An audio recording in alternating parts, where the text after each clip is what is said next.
Hi అండి, good afternoon అండి. Welcome back to my channel Sri Tulasi home vlogs. ఇలా ఉన్నారు, అందరూ బాగున్నారా? నేనైతే చాలా చాలా బాగున్నాను. మీరు కూడా బాగున్నారని మనస్ఫూర్తిగా కోరుకుంటున్నాను. అయితే ఈ వీడియో వచ్చేసి ఎప్పటిదేనంటే మన దీపావళి రోజుదనమాట. దీపావళి వచ్చేసి మనకి సోమవారం అయితే వచ్చింది కదండి. ఇంకా రోజు సోమవారం అందరికీ ఇంకా సెలవు ఉంటుంది కదా. అందులో పండగ కాబట్టి నేను కూడా ఆ రోజైతే నేను ఇంట్లో అయితే పూజ చేసుకున్నానండి. ఇంకా పెద్దగా నైవేద్యాలతో నేనేం చేయలేదులేండి. ఎందుకంటే నాకున్న పరిస్థితుల్లో నాకున్న పిల్లలతోనే నేను మామూలు పూజ చేసుకోవడమే చాలా ఇబ్బందికరం అనమాట. అందుకని ఏదో నాకు ఇంకా వీలైనంతలో నేనైతే చేసుకున్నాను అనమాట. పిల్లలు పెద్దగానాక కొంచెం ఈ పూజల గురించి వాటి గురించి కొంచెం బాగా చేసుకోవచ్చులే, అంతవరకైతే నాకు అసలు నిజంగా ఓపిక అయితే లేదు, టు బి ఫ్రాంక్గా చెప్పాలంటే. సో అది ఈ విధంగా అయితే పూజ చేసేసుకొని అయితే బయలుదేరుకున్నాం అనమాట. ఏదో మనకి నచ్చినంతలో మనకు వచ్చినంతలో చేసుకుంటే చాలా నా ఉద్దేశం అంతే. అయితే ఇక్కడికి వచ్చేసి మనం ఎక్కడికి బయలుదేరుతున్నామని మీరు అనుకుంటున్నారు కదా. మాకు దగ్గరలో ఉన్న హోస్గేట్లో వచ్చేసి కాటేరమ్మ దేవస్థానం అయితే ఉందండి. బెంగళూరు నుంచి 60 కిలోమీటర్ల దూరంలో అయితే ఉందన్నమాట.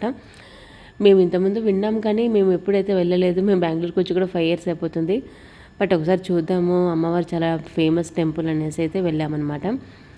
ఇక్కడ బయట నుంచి అయితే ఈ విధంగా అయితే ఉందన్నమాట. ఎందుకంటే అక్కడ అన్ని బయట షాప్స్, అంటే ఇక్కడ బాగా ఒక ఫేమస్ టెంపుల్ అనే చెప్పొచ్చు. ఎందుకంటే ఒక జాతరలాగా అయితే బాగా జరుగుతుందంట. కాటేరమ్మ దేవస్థానం అంటే చాలా ఫేమస్ అని చెప్తున్నారు. ఇక్కడ ఈ విధంగా వచ్చేసి అమ్మవారికి అక్కడ బెల్లంలో వాళ్ళే ఒత్తులు వేసేసి ఒక ప్లేట్ 100 రూపీస్ లాగైతే అమ్ముతారండి వాళ్ళే. అక్కడ దీపాలు వెలిగిస్తే అమ్మవారికి హారతి ఇచ్చి వెలిగిస్తే మంచిదని చెప్తున్నారు. అందుకే మేము కూడా ఒక ప్లేట్ అయితే తీసుకున్నాం అక్కడ. ఫస్ట్ ఇక్కడ స్టార్టింగ్లో మనకి వచ్చేసి వినాయకుడు అయితే దర్శనం ఇస్తాడు. ఇక్కడ ఇవన్నీ వచ్చేసి వీరు ఏమిటని అనుకుంటున్నారండి, ఆ రెడ్ కలర్లో ఉన్నటువన్నీ వచ్చేసి అక్కడ వచ్చేసి ముడుపులు అనమాట. రెడ్ కలర్ బ్లౌజ్లో ఒక టెంకాయ సంథింగ్ లోపల ఏమేమి తీస్తారో మనకు తెలియదు, కానీ వాళ్ళు డైరెక్ట్గా ముడుపు కట్టినదే మనకైతే అక్కడ అమ్ముతారనమాట. 300 నుంచి 500 వరకు అయితే కాస్ట్ ఉంటుంది. ఇవన్నీ వచ్చేసి ఒక మర్రి చెట్టుకి చూడండి అక్కడ. అసలు మర్రి చెట్టుకి చుట్టూ మొత్తం మర్రి చెట్టు చుట్టూ ఉన్న ప్రాంగణం చుట్టూ ప్లస్ మర్రి చెట్టుకి కొమ్మలకి మొత్తం అనేది కనపడకుండా అయితే మొత్తం అయితే కట్టేస్తారనమాట. మీకు లోపల కూడా కనిపిస్తుండొచ్చు.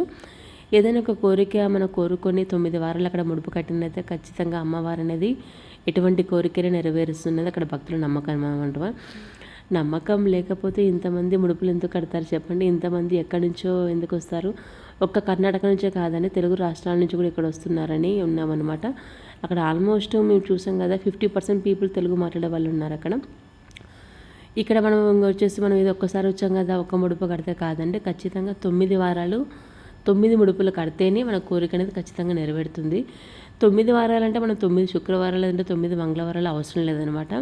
ఒక వారంలో శుక్రవారం, మంగళవారం, ఆదివారం అంటే 3 రోజులు మనకు కవర్ అవుతాయి. ప్లస్ మధ్యలో ఏదైనా అమావాస్య పౌర్ణమి వచ్చినా కూడా అవి కూడా మనకు కౌంట్ చేసుకోవచ్చు. సో ఇవన్నీ కలిపి 9 వారాలు అయితే మనము ముడుపులు అయితే కట్టాల్సి ఉంటుందన్నమాట. అక్కడ వాళ్ళు వచ్చేసి ముడుపు ఇచ్చేటప్పుడు కూడా మనకి ఏ సమస్య కోసం మీరు ముడుపు కడుతున్నారు అని కూడా అంటారనమాట. మనం పలానా సమస్య మనకు ఉందనంటే ఆ సమస్యకి తగినట్లు వాళ్ళు మంత్రం కూడా ఇస్తారు. మనం ఆ ముడుపు చేతిలో పట్టుకొని ఆ మంత్రం చదువుకుంటూ ఆ మర్రి చెట్టు చుట్టూ 108 ప్రదక్షిణలు చేసినట్లయితే ఖచ్చితంగా ఆ కోరిక అనేది నెరవేరుతుందనేది నమ్మకం అనమాట. ఇక్కడ తాళాలు అనేది ఎందుకనంటే మనకి ఎవరైనా ఒక శత్రుత్వం ఉన్నా కూడా, మనకి ఎవరైనా పడని వాళ్ళు ఉన్నా కూడా వాళ్ళ పేరు చెప్పి తాళం వేసినట్లయితే వాళ్ళ నోరు పడిపోతుంది అనేది ఇక్కడ అనేసి అందుకని ఇన్ని తాళాలు వేసినారనమాట. ఆల్మోస్ట్ షాపులో ఉన్న తాళాలన్నీ ఇక్కడే ఉన్నట్టున్నాయి. నిజంగా అసలు నేను ఏ టెంపుల్ ఇన్ని తాళాలు చూడలేదు, ఏ టెంపుల్ ఇన్ని ముడుపులు కూడా చూడలేదు. నేనైతే ఫస్ట్ టైం చూసి షాక్ అయ్యాను. ఇక్కడ వచ్చేసి పక్కన నిమ్మకాయలు అవన్నీ పడేసినారని చూస్తున్నారు కదా. మన పైన ఏదైనా చెడు ప్రభావం ఉన్నా, లేదంటే మనకేదైనా నరదృష్టి తగిలి ఉన్నా, ఏదైనా మనకేదైనా లోపల సంథింగ్ అంటుంటారు కదా, నాకేదో అంటే ఎంత డాక్టర్ దగ్గర చూపించుకున్నా కూడా నయం కానీ ఏదైనా సంథింగ్ డిసీజెస్ ఉన్నా కూడా ఈ విధంగా దిష్టి తీపించుకుంటే మనకి అనేది దరిచేరవు. భూత పేత పిశాచాలు కూడా మనకైతే దగ్గరికి రావు అనేది ఆ విధంగా చేయించుకుంటే నమ్మకం అనమాట. సో ఆ విధంగా చేయించుకుంటే అవి ఉన్నట్టు పోవడమేమో కానీ ఖచ్చితంగా కొత్త కూడా దగ్గరికి రావేమో అన్నట్టు చేస్తున్నారు వాళ్ళైతే. సో మేము కూడా ఇక్కడ ఈ విధంగా అయితే దీపాలు వెలిగించేసి అమ్మవారికి హారతి ఇచ్చేసి అయితే ఇక్కడైతే అన్నీ పెట్టేసామన్నమాట. యాక్చువల్గా అమ్మవారికి ఈ విధంగా హారతి ఇస్తే అయితే చాలా మంచిదన్నమాట. చాలామంది రాహుకాలంలో కూడా నిమ్మకాయ దీపాలు కూడా వెలిగిస్తారు. ఇట్లా ఇంకా శక్తి స్వరూపిణి అమ్మవార్లకి ఈ విధంగా దీపాలంకరణ చేస్తే ఇంకా చాలా మంచిది, మంచి ఫలితం ఉంటుంది ఖచ్చితంగా నేను అడగాలంటే. ఇంకా రాహుకాలంలో పూజలు చేస్తారంటే చాలా బాగుంటుందన్నమాట. సో ఈ అమ్మవారు వచ్చేసి దుర్గాదేవి అవతారమే, లేదంటే కాళికాదేవి అని కూడా అంటారనమాట. ఇక్కడ వచ్చినామంటే మనకి ఏ సమస్య అయినా కూడా దానికి ఇక్కడ చూడండి పిల్లలు కానీ వాళ్ళు వచ్చేసి ఇక్కడ లాలి కట్టారనమాట. ఈ విధంగా అక్కడ లాలీ కూడా వాళ్ళే అమ్ముతారంట. తీసుకొని అక్కడ కట్టేస్తే సరిపోతుంది. సంతానం కాని వాళ్ళకు కూడా సంతానం అయితే అవుతుంది. సో మెయిన్గా ఇక్కడికి వచ్చేసి ఏదైనా దీర్ఘకాలిక సమస్యలు ఉన్నా కానీ, లేదంటే ఏదైనా భూత ప్రేత పిశాచాల కోసం ఏదైనా భయపడుతున్నా కూడా, పెళ్ళిళ్ళు కాని వాళ్ళు కానీ, జాబ్ కోసం కానీ, ఆర్థిక పరంగా సమస్యలు, ఏదైనా శత్రు పీడలు ఉన్నా కూడా అటువంటి వాళ్ళైతే చాలా ఉన్నారని అనిపిస్తుంది. అక్కడ చూడండి టాబ్లెట్స్ కవర్స్ కూడా పెట్టారు, ఎక్స్రే కవర్స్ కూడా పెట్టారు. నేను అదే కావాల్సిన తీసాను అనమాట. అంటే ఏదైనా సమస్య ఉన్నా కూడా పేపర్ పైన రాసి మరి పెట్టారు అక్కడ. సో మీరు చూసినట్లయితే చూడండి, ప్రతి ఒక్కరి సమస్య పెట్టారు. ఎవరైనా ఒక శత్రువు పడలేదంటే ఆ శత్రువు ఫోటో తెచ్చి మరి పెట్టారండి. అక్కడ చూడండి ఆ విధంగా ఫొటోస్ అయితే పెట్టారనమాట. అది దాని ఒక పిన్కి, సేఫ్టీ పిన్కి యాడ్ చేసి అయితే అక్కడ పెట్టారు. ఈ కాటేరమ్మ టెంపుల్ చరిత్ర అనేది మనకి 300 సంవత్సరాల క్రితం ఉన్న చరిత్ర అండి.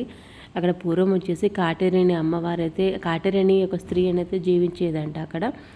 కాకపోతే ఆమెకి భక్తి శ్రద్ధలు అవన్నీ ఉన్నప్పటికీ ఆమెకైతే పిల్లలు లేకపోవడంతో ఆ ఊరు నుంచి తరిమేశారంట ఆ ఊరి ప్రజలు. ఆమె వచ్చేసి అడవిలోకి వెళ్ళి అదృశ్యమైందనమాట. అప్పుడు ఆ ఊరి ప్రజలు వచ్చేసి ఈమె స్త్రీ కాదు, దేవతా స్త్రీ అనేసి ఆమె ఉన్న స్థలాన్నే వాళ్ళు వచ్చేసి వెలసిన దేవతగా పూజిస్తున్నారనమాట. సో ఇక్కడ లోపల ఉన్న అమ్మవారు వచ్చేసి కాటేరమ్మ అమ్మవారు. ఏదైనా వాహనాలు కూడా పూజలు చేసుకోవడానికి కానీ, నిమ్మకాయలు కూడా అక్కడ వచ్చేసి వాళ్ళైతే ఆ విధంగా పిల్లలకు అంతరాలు ఇవ్వడం కానీ అవన్నీ అయితే అక్కడ ఇస్తున్నారనమాట. ఇక్కడ మెయిన్ అమ్మవారు అనమాట. ఇక్కడైతే వీడియోస్ తీయకుండా అదంతా రెస్ట్రిక్షన్స్ ఏం లేదు, అన్నీ ఆరాంగా తీసుకోవచ్చు. ఇక్కడ బయట వచ్చేసి ఆలయం బయట వచ్చేసి మనకి ఏదైనా కోరిక కోరుకొని ఒక కాయిన్ మనం స్టిక్ చేసినట్లయితే ఆ కాయిన్ అతుక్కుంటే మనకి కోరిక నెరవేరినట్లట్లా, లేదంటే కాయిన్ అనేది వెంట పడితే కోరిక అనేది నెరవేరదంట అండి. చూడండి అక్కడ కొంతమంది కాయిన్స్ అయితే కింద పడిపోయినాయి అనమాట. ఆ కాయిన్ అలాగే అతుక్కొని ఉంటే మనకి ఖచ్చితంగా కోరిక అనేది నెరవేరుతుంది అనమాట. సో మేము చేసాం కదనేసి అక్కడ మోక్షిత్ కూడా కింద ఉన్న కాయిన్ చూసి పెడుతున్నాడు. మేము అట్లా నవ్వుకున్నాం అనమాట. సో మేము ఇంటి దగ్గర నుంచి లంచ్ అయితే తీసుకొని వెళ్ళామండి. అక్కడ ఇంకా బయట ఎందుకు ఇంకా పిల్లలు కూడా ఉన్నారు కదన్న ఉద్దేశంతో లెమన్ రైస్, పెరగన్నం అయితే తీసుకొని వెళ్ళాము. కానీ చాలా బాగా అనిపించింది అమ్మవారిని చూసినంతసేపు.